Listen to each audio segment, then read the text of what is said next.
With Antonio Conte building the best side in Portuguese football, he couldn't do anything in the league or Europe. That's where Jose Chrooniho comes in to finally get his big opportunity and bring back European glory to Portugal. Porto to be specific, and with them in 6th and at risk of missing the Champions League knockouts, it wasn't going to be an easy start. Tactics-wise, it was similar to Boa Vista, but instead of 2 attacking midfielders, it'd be 2 wingers. The first starting 11 ever for my Porto side involved Lafont in goal, Doria as the strongest of the 3 center backs, Kostic and Wan-Bissaka as wing backs, Vitinha paired with Sergio Oliveira, combined with Divock Origi and Yusuf Demir on the wings. Spearing the team out top was, of course, Alvaro Morata. I have to be thankful that Conte could attract some great players, but now he'll have to do that at West Ham. He doesn't want to see the bad situation. For a debut, it was simple since Sporting is down terribly. 3-0 by halftime thanks to a Morata brace and a Demir goal. The latter was a pleasant surprise as I don't like getting players I've already used in FM already.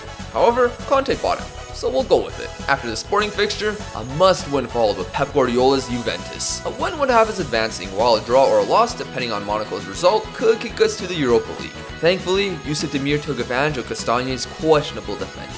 Let's speak about Wan-Bissaka's crossing ability. Well, I'm not sure what he learned in Portugal, but he's clearly better than Trent. No. Vlahovic will get one back, but Wan-Bissaka stepped up once again and found Morata to score against one of his many former teams. Chiesa would make it nerve-wracking, but Porto would return to the knockout stages. The rest of the Primeira Liga matches in December were all dubs. Nothing was going to stop this team. Work was still needed to be done in January, and that included the return of the disgraced one. Juninho's return to Boa Vista. Thiago Moraes, though.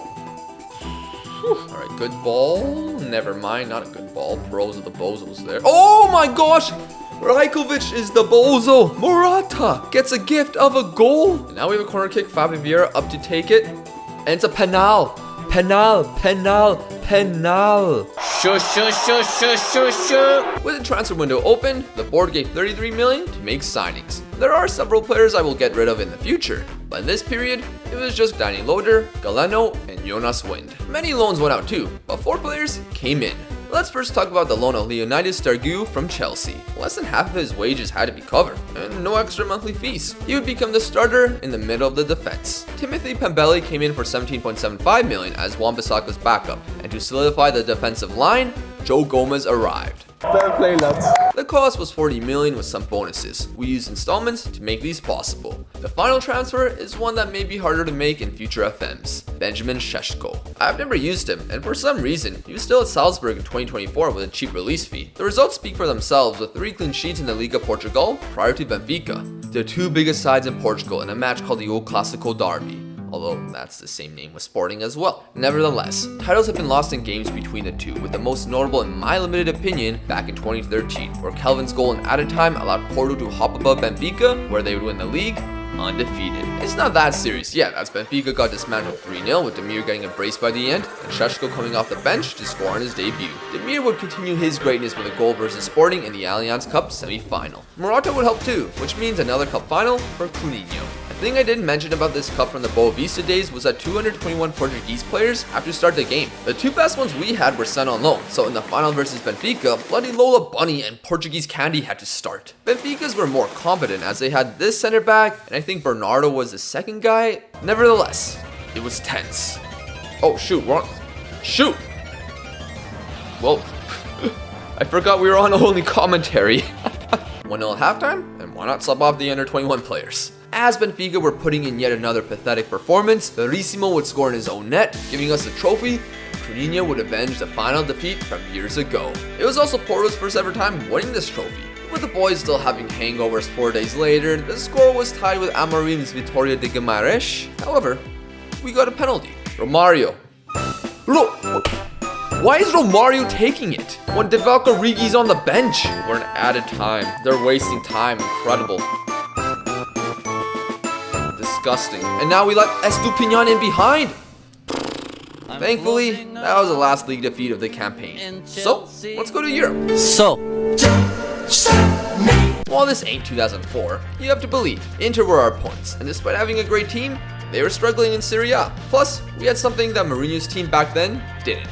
Divock Origi! After the half though, Inter played some decent football and Dan and Doy tucked it home. 1-1 leaving the San Siro isn't bad, so in front of our home fans, Vergara, Kostic, to Demir, Yusuf Demir! This man is so short, but his heading ability is off the charts. 1-0 Porto 50 minutes in. 2-1 aggregate lead. Inter wouldn't get a sniff, leading to the quarterfinals. In the meantime, the league results were great, with goals coming all over the place, and then Taremi scoring a hat-trick against Santa Clara. After the Inter tie, we had a fixture versus Pax de Ferrer, which seemed like every other match. We built ourselves into title contenders and put ourselves into first place for the first time this season. A 12th minute Oliveira goal made it seem like another ordinary day.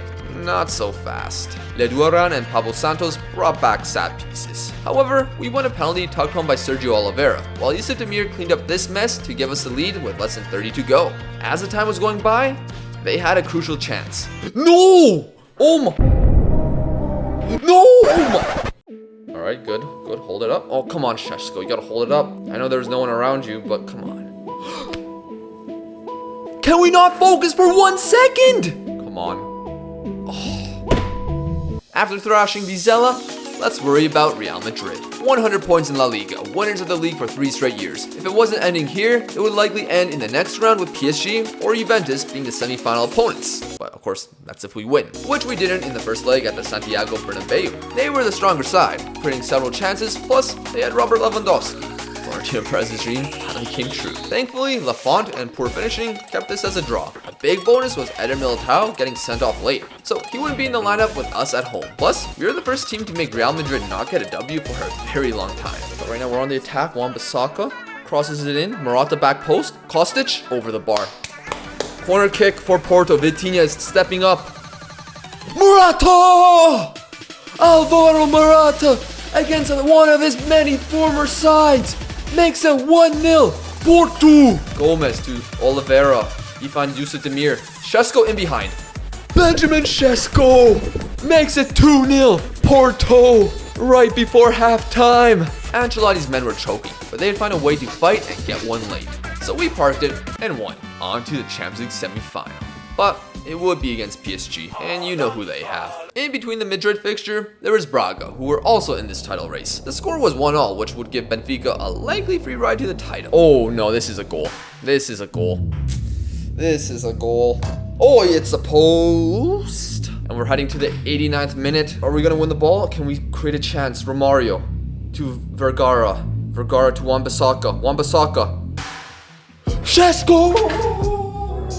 Thanks to a Taremi brace, we defeated Boavista 3-0, and let me give a quick shout out to him. He is aging, wasn't registered for the Champions League, and I did want to sell him in January. However, in the matches between the Champions League rounds, he absolutely destroyed these fools in Portugal. Despite only starting 8 times and 10 appearances off the bench, he ended up as a 3rd top scorer in the Primeira Liga with 19 goals, and he had the 2nd highest average rating. That included 4 versus Académico de Viseu in between the PSG tie. After Boavista though, Sporting were handled with. They did get another manager, Ricardo Sapinto, and according to my Sporting chatters on Twitch, this wasn't an ideal move. PSG though, a side with legends of the game like Messi and Neymar, featuring future legends of the sport like Haaland, Gavi, and Nuno Mendes. They also have Declan Rice.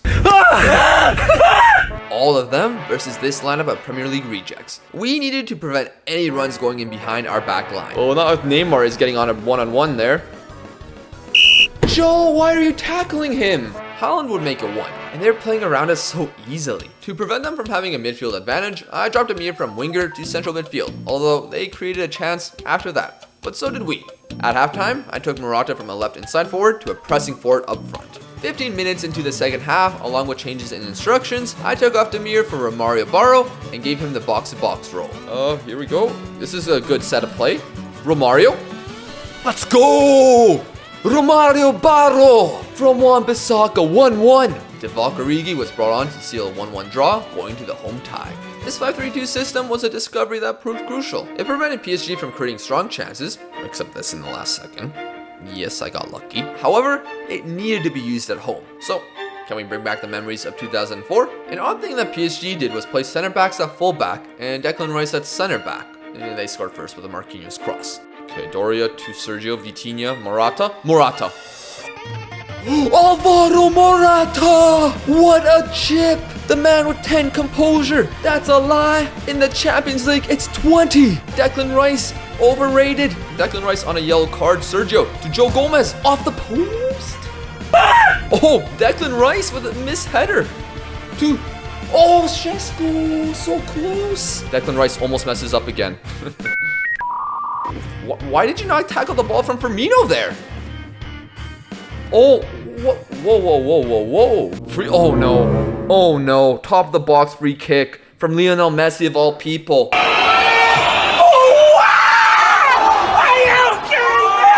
Less than 10 to go, and chasing the game was required. Now, I noticed PSG were playing this guy in their defense, so I had a plan to target the ball to that area. There we go, that's what we want. That's exactly what I tried to play there. Yusuf Demir. Let's go! Yusuf Demir! Highlight off the kickoff, oh my gosh. Oh gosh. Messi, Ankara Messi.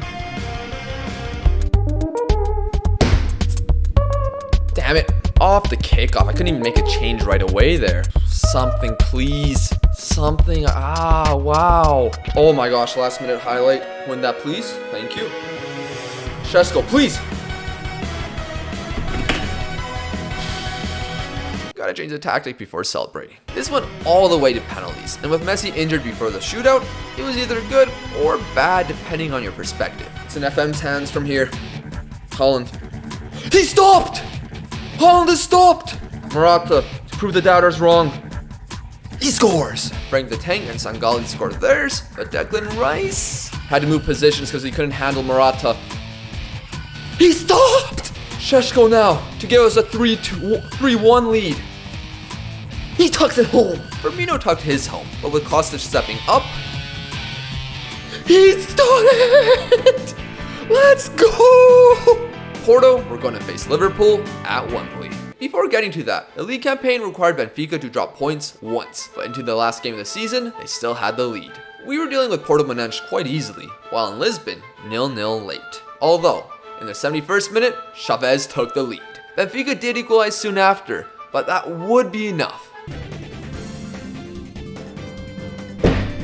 I can accept that, as long as we win the Champions League. Like stated earlier, Mourinho won it in 2004, where they defeated Manchester United, Lyon, Deportivo La Coruña, and then Monaco in the final. A different time, but with all this talk about only 5 or so clubs nowadays having a chance at Europe's elite prize, Chrooniho's side were ready to make the impossible a reality. Again, with his Liverpool side, it's a tough match 10 times out of 10, and as expected, the battle was tense. They had a header cleared off the line and a free kick from 30 yards out, which never goes in.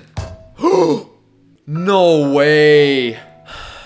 Chasing everything played into their hands, and we left Wembley disappointed.